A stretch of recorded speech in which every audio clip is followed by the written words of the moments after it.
નમસ્તે વિદ્યાર્થી મિત્રો, આજે આપણે ધોરણ 6ના વિદ્યાર્થીઓ માટે સ્વાધ્યાયન પોથી ભાગ 2 આપવામાં આવેલ છે.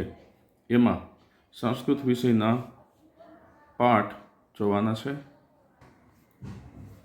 જેમાં ચોથો પાઠ છે સંખ્યા. એ પાના નંબર 48 ઉપર આપવામાં આવે છે. એના એક પછી એક પ્રશ્નો આપણે જોઈશું. પ્રથમ પ્રશ્ન છે, નીચે આપેલા અંકોને શબ્દોમાં લખો. તો તમને અહીં જે અંક આપેલા છે એને તમે આ રીતે શબ્દોમાં લખી શકો.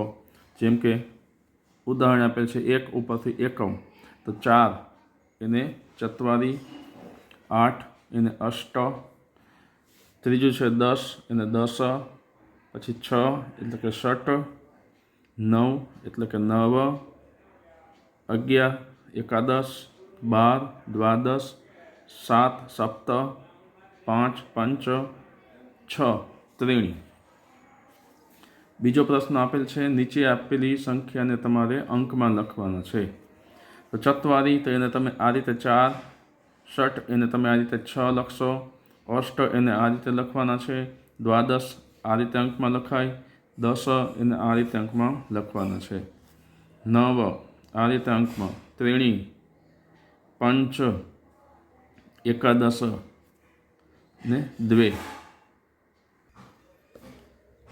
ત્યારબાદ ત્રીજો પ્રશ્ન છે, આપેલા ચિત્રો ગણી સંખ્યા શબ્દમાં અને અંકમાં લખો. અહીં તમને જુદા જુદા ચિત્રો અને સંખ્યા ચિત્રોને ગણીને તમારે લખવાની છે. પ્રથમ માછલીઓ આપેલી છે એ આપણે જોઈએ, એકમ, દ્વે, ત્રીણી, ચત્વારી, પંચ, ષટ, સપ્ત અને અષ્ટ. તો અહીં તમારા અંકમાં 8 અને શબ્દમાં અષ્ટ એ રીતે લખવાનું છે. ત્યારબાદ ચટકાહા, એકમ, દ્વે, ત્રીણી, ચત્વારી, પંચ, ષટ, સપ્ત, અષ્ટ, નવ, 10. તો 10 અંકમાં અને 10 શબ્દમાં લખવાના છે. ત્યારબાદ ગર્દભાહા, એકમ, દ્વે, ત્રીણી, ચત્વારી, પંચ, ષટ, સપ્ત, અષ્ટ, નવ. તો 9 અંક અને 9 શબ્દમાં. ઉષ્ટ્રાહા, એકમ, દ્વે, ત્રીણી, ચત્વારી, પંચ, ષટ, સપ્ત, અષ્ટ, નવ, 10 એકાદશ, દ્વાદશ. ઉષ્ટ્રાહા દ્વાદશ છે, તો આપણે અહીં આ રીતે અંકમાં એને લખીશું. કંદુકાહા, એકમ, દ્વે, ત્રીણી, ચત્વારી, પંચ, ષટ, સપ્ત, અષ્ટ, નવ, 10 એકાદશ, એકાદશ એકાદશ. ત્યારબાદ ચોથો પ્રશ્ન આપવામાં આવેલ છે, આપેલા પ્રશ્નના જવાબ સંસ્કૃતમાં લખો. ઉદાહરણ આપેલું છે, પાંડવો કેટલા હતા? તો જવાબમાં આપેલ છે પંચ. એટલે કે તમારે માત્ર એક જ શબ્દમાં જવાબ આપવાનો છે અને સંસ્કૃતમાં એની સંખ્યા લખવાની છે. જેમ કે રિક્ષાના પૈડા કેટલા હોય છે? તો ત્રીણી. અઠવાડિયામાં કેટલા વાર હોય છે? સપ્ત. બકરીના કાન કેટલા હોય છે? દ્વે. બસને કેટલા પૈડા હોય છે? ચત્વારી. બ્રહ્માજીના મુખ કેટલા છે? ચત્વારી.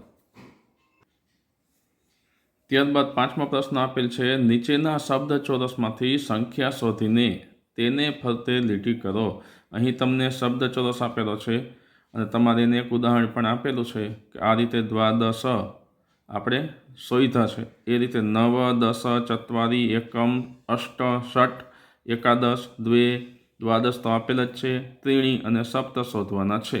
તો અહીં સૌપ્રથમ આપણે જોઈએ 9, તો આ જગ્યાએ 9 લખેલું છે.